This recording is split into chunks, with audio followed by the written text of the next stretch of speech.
Rismon dan kawan-kawan rencananya tanggal 15 akan ke UGM ke Jogja dan tanggal 16 keesokan harinya akan pergi ke kota Solo. Gimana? Udah kau ambil tiketmu? Udah berapa harga tiket sekarang? Kau cek dulu mana harga tiket pesawat dan juga berapa juga harga tiket kereta api. Ya, kalau misalnya agak lebih murah tiket kereta api, naik kereta api lah kau. Jangan bawa mobilmu, nanti ada lagi alasanmu mobilmu itu dipecahin kacanya.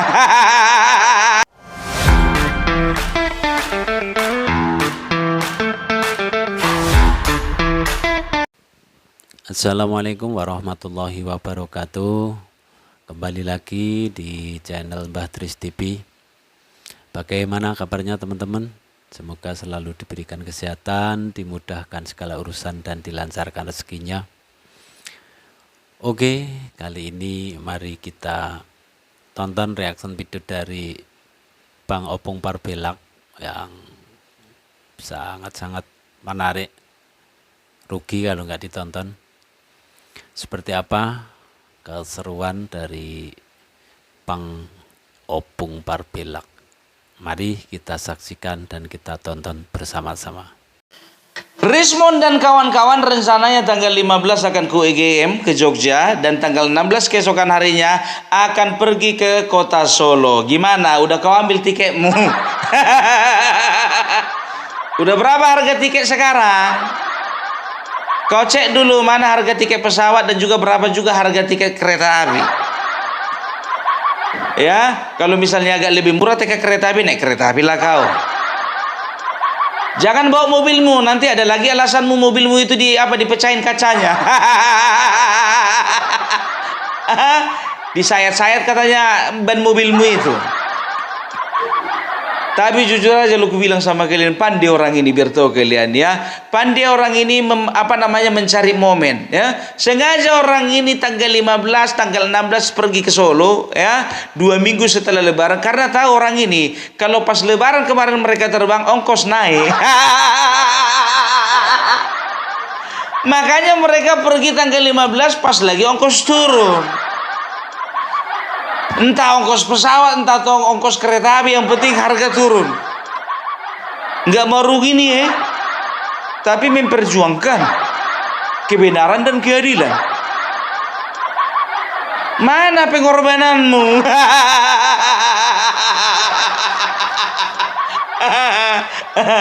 Aduh, ya, dan tahu enggak kalian, tim kuasa hukum dari Bapak Joko Widodo sendiri ya, yaitu Yakub Hasibuan, mengatakan bahwasanya kami siap menghadapi mereka semuanya. Ya, jadi Bapak Joko Widodo menganggap bahwasanya perlu dilakukan upaya hukum ya. Karena apa? Bukan karena dia takut. Kalau kalian cek berita Refli Harun ya, beritanya itu Joko Widodo mulai panik.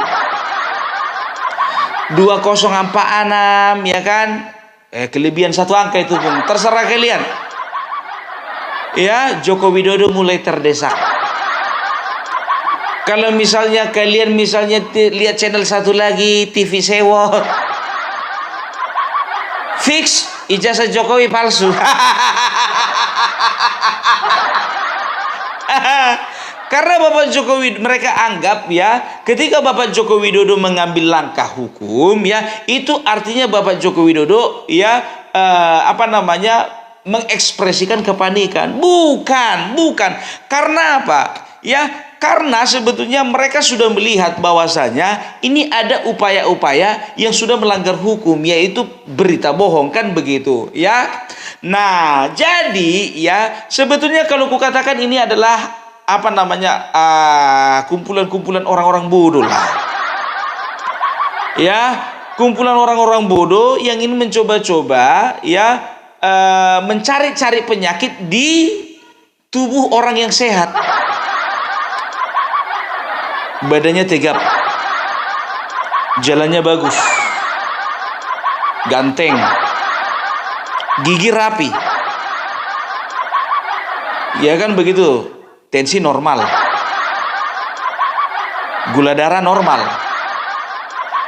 asam urat nggak ada, rajin olahraga, makan makanan apa bergizi. Nah, otomatis kan sangat susah untuk mencari penyakitnya ini. Jadi seperti itulah kerja orang ini ya. Jadi tahu enggak kalian ya, sebetulnya mereka itu ya ada beberapa katakanlah ada beberapa yang melatar belakangi dan memotivasi mereka untuk pergi ke rumah Bapak Joko Widodo ya. Yang pertama ya, katanya mereka itu ingin memastikan kepada Bapak Joko Widodo bahwasanya ijazah itu memang betul-betul ada dipegang Bapak Joko Widodo, dan mereka berharap supaya Bapak Joko Widodo menunjukkan kepada mereka. Siapa kali kalian yang datang ke situ? Kan udah ku bilang, mana ada pernah orang silaturahmi hari raya Lebaran, ya kan? Selamat hari raya Pak, minal aidin wal faizin, mohon maaf lahir dan batin. Pak, boleh tengok ijazahnya Pak? Konyol. Pakai Y, konyol. Ya kan? Setelah itu biar tahu kalian motivasi kedua, ya. Motivasi kedua sebetulnya itu mereka itu bukan memastikan ijazah, bukan. Mereka cuma mengharapkan dikasih THR aja. Cari THR nih. Itu kemungkinan kedua menurutku. Atau kemungkinan ketiga, ya bisa jadi bisa tidak, kan begitu. Apa itu? Sebetulnya ya mereka itu kesana itu mau minta maaf. Karena apa? Karena ternyata mereka salah prediksi, salah strategi. Ya, waktu kemarin jadi presiden, ya Bapak Joko Widodo mereka lihat ya bahwasanya responnya biasa-biasa aja, tidak melakukan perlawanan, mereka hina, mereka fitnah, ya mereka bully. Bapak Jokowi diam saja, dan mereka kira Bapak Joko Widodo begitu saja terus. Ternyata apa? Ternyata Bapak Joko Widodo mengambil satu langkah, yaitu mengumpulkan tim hukumnya untuk membantai orang-orang ini semua. Dan terlahirlah sebuah lagu untuk mereka. Salah orang, kamu salah orang. Ya, mereka tahu itu, ya kan, mereka kan cukup pintar menurut mereka sendiri kan gitu. Wih, kayak mana ini? Kan begitu.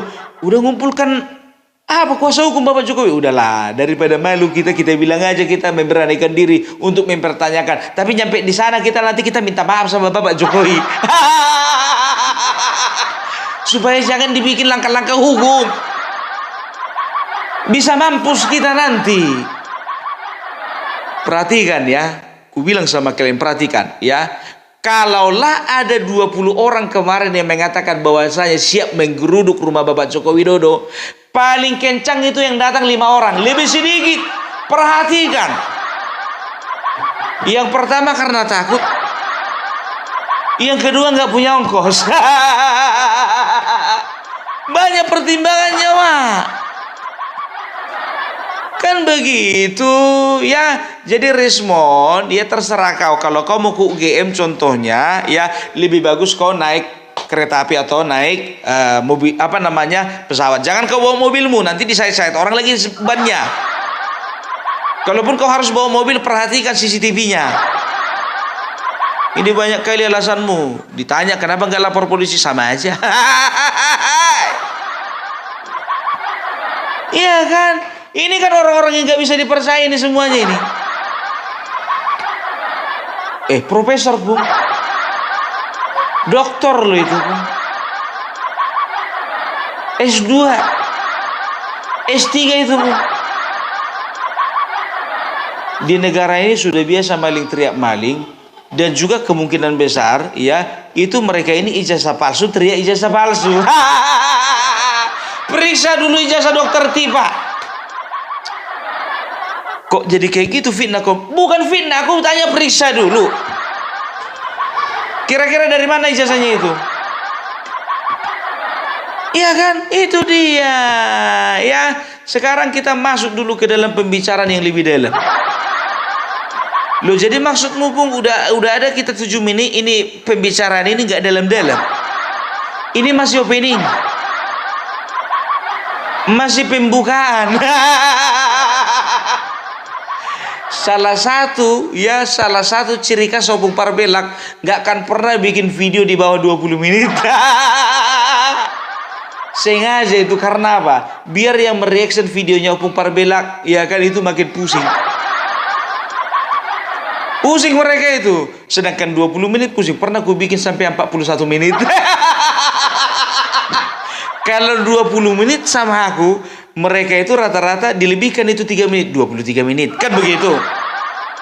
Kalau misalnya mereka itu ngambil videoku yang 30 menit, ya, makin panjanglah durasi mereka, 35 menit. Pernah gue bikin 41 menit biar tokel. Aku rasa nggak ada yang mau mereaksi ini. Pikirku begitu. Tetap ada juga. Di aku 41 menit, di dia 46 menit. Tapi nggak apa-apa. Ya gimana pun juga kita harus menyebarkan kebenaran. Lebih masif, lebih bagus. Ya, sekarang kita masuk dulu hal yang lebih dalam lagi.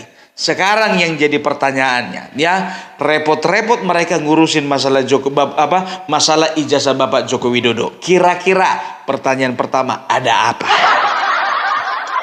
Itu dia, ada apa? Pertanyaan kedua, ya, repot-repot mereka ngurusin masalah ijazah Bapak Joko Widodo. Ya, pertanyaan kedua, siapa di balik semua ini? Siapa di belakang mereka? Pertanyaan ketiga, ya, yang mungkin banyak orang gak berpikir, siapa yang bayar? Fitnah kok fitnah? Aku kan sedang bertanya, siapa yang bayar? Bukan ku bilang kalian ada yang membayar. Kan begitu ya. Kalau memang contohnya misalnya kalian bayar bayar masing-masing, contohnya pergi ke sana bayar ongkos masing-masing, makan ongkos masing-masing, bayar lagi kuota masing-masing, ya itu kan tetap judulnya siapa yang bayar? Ya kalian yang bayar. Ya, jadi ada apa? Ya, kenapa? Ya, ada apa? Kalau bicara tentang ada apa, bisa jadi, ya, Bapak Joko Widodo ini kan sedang mempersiapkan dirinya, ya, untuk bertransformasi menjadi sebuah organisasi yang lebih besar. Karena apa? Karena 2029 ini harus dipersiapkan cara yang lebih matang. Karena apa? 2029, 2034, 2039, ya, tantangan Indonesia ke depannya semakin besar. Maka diperlukan anak-anak bangsa punya visi besar, punya niat besar, dan punya usaha besar untuk membangun bangsa ini. Sudah ada Gerindra pun belum cukup. Sudah ada Golkar pun belum cukup. Sudah ada PDIP. Apalagi belum cukup itu. Maka Bapak Joko Widodo kalau kulihat, ya, arahnya ke sana. Dia sedang mempersiapkan segala sesuatunya dengan matang, dan dia sedang mempersiapkan, ya, sebuah kekuatan yang tidak tertandingi. Kalau bicara tertandingi itu kau melampaui Tuhan itu pun. Tidak tertandingi oleh PDIP. Belum ku selesaikan. Gitu loh, ya. Jadi mereka melihat, ya, jadi kelompok perusuh di Indonesia ini kan ada dari kelompok PDIP dan juga ada kelompok dari anak-anak Abah. Ku bilang mereka perusuh karena apa? Ribut kali. Kalau udah ribut sudah pasti rusuh. Kan begitu, ya kan? Selalu menuding pemerintah, mempersalahkan Bapak Joko Widodo, menuduh Bapak Joko Widodo ini dan itu. Sekarang mereka mulai menghasut, ya, mahasiswa untuk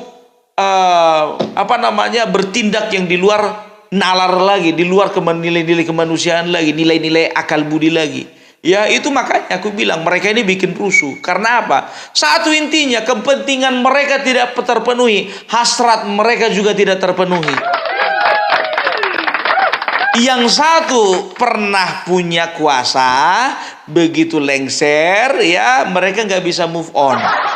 Nah yang satu lagi ya kepengen terus ada wakilnya di pemerintahan yaitu presiden. Mereka boncengi. Nah hasratnya nggak kesampaian. Kalau bicara tentang hasrat nggak kesampaian, kalian tanya sama apa namanya itu? Aku agak segan aku bilang pengantin baru. Coba tanya dulu sama pengantin baru itu, kayak mananya rasanya kalau hasratmu nggak kesampaian? Uring-uringan. Pung, perasaan bukan cuma pengantin baru dah, Pung. Pengantin lama pun kayak gitu, Pung. Justru yang mengerikan itu pengantin lama, Pung. Nggak usah dibahas, kita bukan mau bahas pengantin di sini. Ya, itu dia. Jadi kalau bicara ada apa, ya, mereka menyadari bahwasanya ada sebuah visi besar, misi besar yang sedang dipersiapkan Bapak Joko Widodo untuk tahun 2029. Dan kalian lihat, 2027 pegang omonganku ini. 2027 dipukul lagong itu. Tung. Perhatikan kalian, dari mana kau dapat informasi itu, Pung? Aku ini kan biar tahu kan bergaul bukan sesama konten kreator. Aku juga ngobrol banyak sama jurnalis, sama politisi, walaupun politisinya kacang-kacang. Ya kelas kita kabupaten, Bos. Maksudnya kelas kabupaten bagaimana, Pung? Kau itu kan, Pung, sudah melanglang buana, Pung. Apa namanya di seluruh Indonesia videomu beredar. Tapi aku masih kalah sama Amin Rais. Amin Rais itu motivator antar benua, lintas benua loh. Masih kalah, masih kepengen kali aku dikatakan menjadi YouTuber lintas benua. Ya udah kembali, Pung, jangan bahas Amin Rais dulu, kami udah muak kami. Yang lain kembali back to the track. Ya. Jadi itu dia, ya, ada apa sudah pasti mereka melihat. Nah, ketika Joko Widodo besar, ya, baik itu secara personal dan juga organisasi, mereka melihat bahwasanya langkah mereka 2029 akan terhalang. Terhalang untuk kesekian kalinya. Kita masuk ke pertanyaan kedua. Siapa di balik semua ini? Masalah ijazah palsu ini. Nah, sekarang begini, ada dua kemungkinan, ya. Kemungkinan pertama, kita bisa lihat, ya, bagaimana, ya, ini polanya pola zigzag. Kalian perhatikan ini, ya. Ketika PDIP, ya, congornya keras, volumenya keras, maka di waktu yang bersamaan biasanya, ya, anak-anak Abah akan mengecilkan volumenya. Tapi ketika PDIP, ya, volumenya kecil, ya, congornya juga dijaga, itu biasanya anak-anak Abah congornya digedein, volumenya dinaikin. Perhatikan aja, kalau koar-koar PDIP anak Abah diam. Ya, kalau koar-koar anak Abah biasanya PDIP diam. Apalagi sekarang. Bagi PDIP saat ini adalah masa tenang. Kok bisa, Pung? Kongres. Perlu dijaga ketenangan. Kan begitu, ya. Kita nggak tahu juga, ya kan, dikomunikasikan lah ini, ya, dari orang-orang PDIP ke congor sebelah sana. Woi, ngor. Congor. Ini kami kan dalam masa tenang ini. Jadi minta tolonglah dulu agak ributkanlah dikit-dikit. Datang congor sebelah sana, kami udah bingung, Bang. Mau dari mana kami cari penyakitnya ini, udah nggak ada lagi. Dari mana selanya? Bikin aja lah isu-isu lama itu. Isu lama yang kayak mana? Ijazah palsu gitu kek. Kalau fufu apa gimana, Bu? Udah nggak terbukti. Masalah rumah tangga enggak juga. Masalah saham kepemilikan saham dari menantunya Jokowi, jangan. Jadi dari ijazah palsu aja. Ini istilah doang, kan begitu, ya kan? Nah, setelah itu, ya kan, yang jadi pertanyaan kedua, siapa di belakang orang ini yang keduanya ya? Kalau yang pertama mungkin saja ya orang lokal kan begitu. Yang kedua ini interlokal. Maksudnya siapa? Ya, jadi begini ya. Hilirisasi yang diambil ya, langkah yang diambil oleh Bapak Joko Widodo ya, bisa dikatakan ini adalah genderang perang ekonomi terhadap bangsa-bangsa Uni Eropa dan juga Amerika Serikat. Ya, kita lihat bagaimana Bapak Joko Widodo ya memperjuangkan hilirisasi ya. Dia mau supaya bahan mentah yang selama ini diekspor ke negara-negara luar termasuk ya negara-negara Eropa ya, Bapak Jokowi berusaha bagaimana supaya bahan-bahan mentah itu tidak lagi diekspor ke luar negeri, kalau bisa diolah di dalam negeri. Supaya apa? Supaya keuntungan yang kita miliki lebih besar dan dampaknya keuntungan yang mereka dapatkan lebih kecil. Nah, karena mereka selama ini bertahun-tahun sudah nyaman dengan keuntungan besar. Karena apa? Setelah mereka mengolah, mereka kan ekspor lagi. Ternyata pasar ekspor yang paling menjanjikan itu Indonesia. Kan alangkah bodohnya sebetulnya kan. Barang mentah kita kirim, begitu jari mereka kirim lagi ke sini ya dengan bentuk berbeda dengan harga yang lebih mahal. Kenapa nggak kita tingkatkan teknologi ya, kita olah sendiri, kita jual lagi sama mereka. Itu pikiran Bapak Joko Widodo. Kan begitu ya. Maka ini membuat banyak ya negara-negara Eropa marah ya. Kita lihat bagaimana beliau ya dihantam oleh negara-negara luar. Tapi beliau dengan gagah perkasanya ya mengatakan tidak, Indonesia harus melakukan hilirisasi. Gak peduli dia. Ternyata apa? Ya, gertakan-gertakan dari negara-negara Uni Eropa sampai sekarang gak terbukti kan. Setelah itu Amerika Serikat, mereka pasti sangat sakit hati ketika Chevron, Freeport dan perusahaan-perusahaan lainnya dominasinya diambil alih oleh negara. Otomatis ya profit yang mereka terima selama ini lebih dari 50 tahun mereka menikmati kekayaan lama kita ya. Selama ini presiden tidak ada yang berani ya untuk mendominasi Freeport dan juga perusahaan-perusahaan lainnya. Hanya Bapak Joko Widodo. Dan ternyata dilanjutkan oleh Bapak Prabowo. Makin membela Amerika Serikat. Ya, oleh karena itu ya mereka itu ya, makanya kan kita bisa lihat ya bagaimana langkah yang diambil Donald Trump. 32% tarif.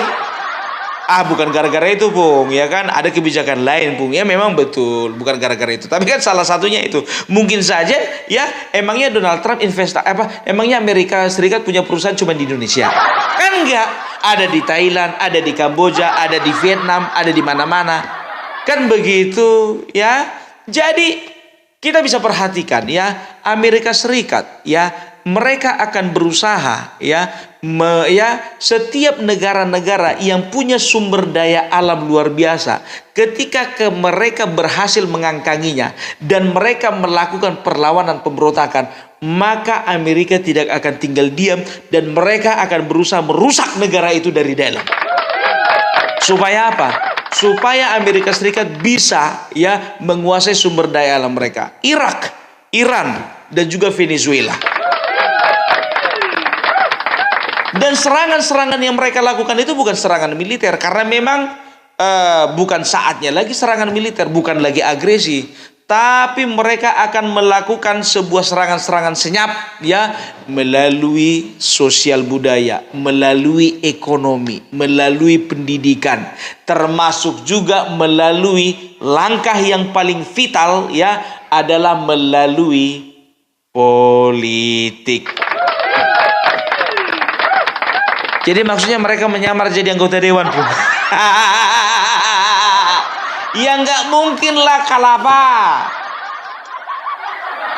Jadi mereka akan lihat ya mana organisasi-organisasi atau kumpulan-kumpulan cecunguk-cecunguk yang berusaha kontra dengan pemerintah, maka mereka akan memperalat ya orang-orang ini ya untuk lebih keras lagi bersuara, sehingga apa? Sehingga rakyat lagi tidak percaya kepada pemerintah, sehingga pemerintah tidak lagi dipercaya rakyat, tidak lagi dipercaya masyarakat, tidak lagi dipercaya negara lain. Karena apa? Karena masyarakat sudah tidak mempercayai negara. Setelah itu timbullah konflik. Konflik ini sengaja diciptakan supaya apa? Supaya terjadi kerusuhan yang lebih besar lagi.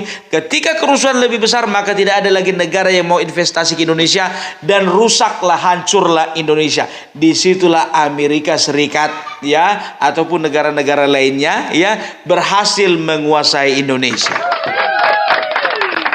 Venezuela begitu ya, negara kaya akan minyak, bahkan dikatakan minyaknya itu melimpah, lebih melimpah daripada Timur Tengah termasuk Arab Saudi ya.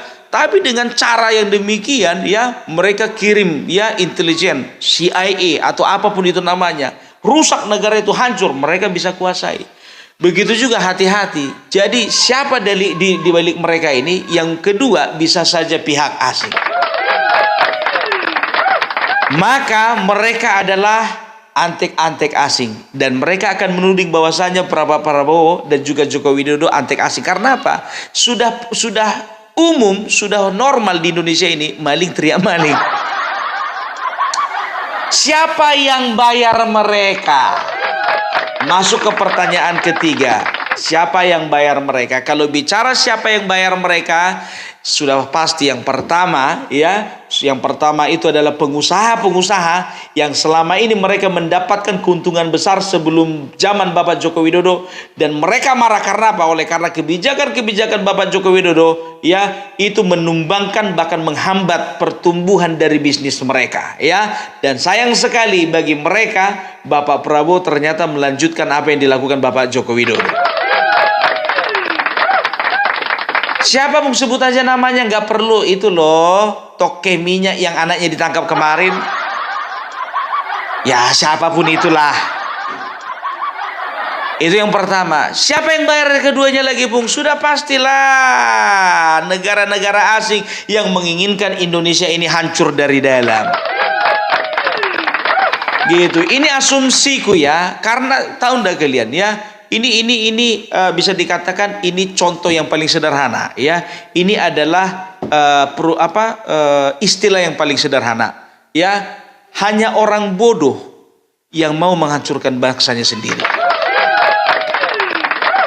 ya, dan orang bodoh lah yang banyak dibayar oleh pihak asing untuk merusak sendiri bangsa itu dari dalam, kan begitu. Kenapa dibilang bodoh? Kalau pintar kita, bijak kita, sudah pasti kita berpikir bagaimana negara ini bisa lebih maju, berpikiran positif, berpikiran jauh maju ke depan. Nah, mereka ini kan berusaha mematahkan semangat kita. Mereka ini berusaha ya untuk menyerang pemerintah. Mereka ini berusaha ya untuk menghasut masyarakat untuk hilang kepercayaan kepada pemerintah.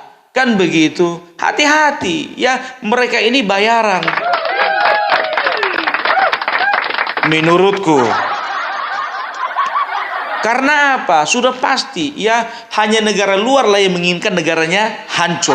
Ya, tidak mungkin negara Indonesia menginginkan negaranya sendiri hancur. Pasti ada campur tangan dari negara asing. Ya, jadi itulah ya. Jadi untuk kedatangan Bapak Rismond dan juga teman-teman nanti ke Rismond, Roy Suryo dan juga Egy Sujana ya. Kalau datang kalian ke UGM nanti, kalau misalnya apapun kesimpulan, apapun hasil, apapun jawaban dari UGM kalian terima, jangan kalian putar balikan. Kalian kan kebiasaan begitu. Jawaban yang diberikan nanti kalian rubah jadi B. Kan begitu. Kalian kan paling pintar, yang kanan ke kiri, yang atas jadi ke bawah. Iya kan? Nah itu dia. Dan nanti kalau misalnya lanjut lagi ke rumah Bapak Joko Widodo, Rismond, Roy Suryo dan lain-lainnya, datang dengan baik-baik, silaturahmi dengan baik-baik, permisi ya, dan pulang juga baik-baik. Jangan sampai ada yang bawa panci.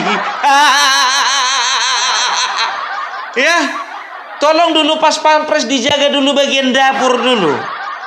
Karena bahaya ini kalau menyangkut perpancian ini. Ya, Karena gara-gara panci yang satu orang itu makan uang negara, merugikan negara itu. Tolong dulu harus ada 2 pas pampres di dapur ya. Jangan sampai nanti panci-panci di rumah Bapak Joko Widodo lenyap. Minta tolong dulu, karena yang satu itu bukannya bilang apa, kadang bisnis panci, kadang bisnis wayang, kadang juga bisnis kaos, kan begitu ya kan. Jadi tolong dulu untuk bagian panci, kalau bisa dijaga ketat ya, bawa itu AK-47 itu untuk jaga-jaga, karena biasanya orang yang masuk ke dapur ini lebih berbahaya daripada orang yang masuk dari ruang tamu.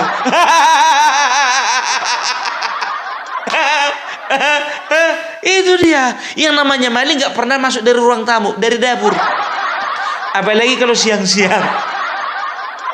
Dan juga untuk respon Sianipar, untuk pas pampres tolong ya, tolong dulu dikondisikan supaya mobilnya respon itu tertangkap kamera CCTV gitu, biar jangan ada alasannya lagi ya, jangan lagi ada alasannya ini nanti mobilnya itu bannya disobek-sobek, kacanya dipecah.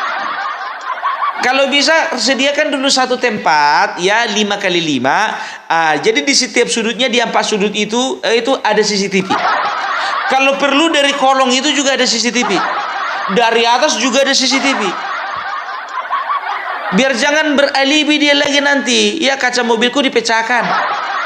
Setelah pulang dari Solo kaca mobilku dipecahkan. Ya. Ini orang nggak bisa dipercaya karena apa? Coba bayangkan kalian, dia seorang ahli IT kan begitu ya, dan dia katanya kemarin kan di apa namanya, di salah satu podcast mengatakan bahwa saya mendapat teror. Harusnya dia hati-hati dong. Kalau misalnya contohnya dia itu seorang yang merasa diteror ya, harusnya dia itu memarkirkan kendaraan harus yang terjangkau dengan CCTV. Ini kok enggak? Itu satu, yang pertama mencurigakan, ya kan begitu ya. Baru yang kedua, ketika ditanya hostnya kenapa nggak lapor polisi, ketawa dia, percuma. Udahlah ya. Jadi kalau kau lapor sebetulnya kepada kepolisian, justru di situ sebetulnya kau bisa meyakinkan publik bahwasannya kau juga itu kau itu menerima tekanan dan teror. Nggak pintar kau, nggak bijak kau, nggak cerdas. Ya orang makin curiga sama kau. Sama kayak majalah Tempe dikirim ke kepala babi, yang buka paketnya itu bukannya disuruh security atau dipanggil apa namanya pihak dari yang berwajib, kan begitu, mereka buka sendiri. Alah, udah kebaca kalian semua. Oke, jadi itulah dulu dari Opung Parbelak. Salam NKRI, NKRI harga mati.